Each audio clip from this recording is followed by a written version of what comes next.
Bu gün 1 manat ilə dükandan nə almaq olar, onu yoxlayacağız. Görək nə ala biləcəyik dostlar. Və dostlar, getdim və gördüyünüz üzrə bunları aldım. Biləm çox görsənir. 1 manat ancaq bu qədər şey düşdü. İndi gedək bunları neçə aldığımı sizə bir-bir deyim. Və dostlar, indi aldıqlarımızın qiymətlərini öyrənməyin vaxtı gəldi.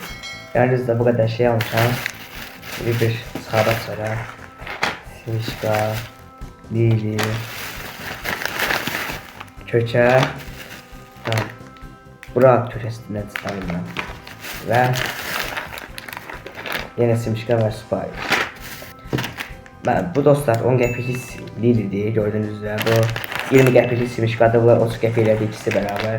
Bu da 10 qəpiklik Smişkadır, elədi bunlar 40, 30 qəpiklik Spike, 40'ın sos gəldə çəkirəm. 70 elədi və burada gördüyünüz üzrə Patrik kökə, yəni 30 qəpiklikdir. Yəni gördüyünüz üzrə dostlar, bunlar hamısı hamısı sadəcə 1 manatdır. Yəni əgər cibinizdə 1 manatınız qalırsa və nəsə almaq istəyirsinizsə, tavsiyəm bundan alıb ya da bunların hamısını alıb 1-2 saatlıq qarnınızı doydura bilərsiniz. Əgər istəsəniz bunları elə yeyib tanımlama videosu da çəkə bilərəm. Əgər istəsəniz. Heç dostlar, video bu qədər idi. Əgər video xoşuna gəldisə kanala abunə olub və like atmağı unutmayın. Başqa videoda görüşmək üzrə.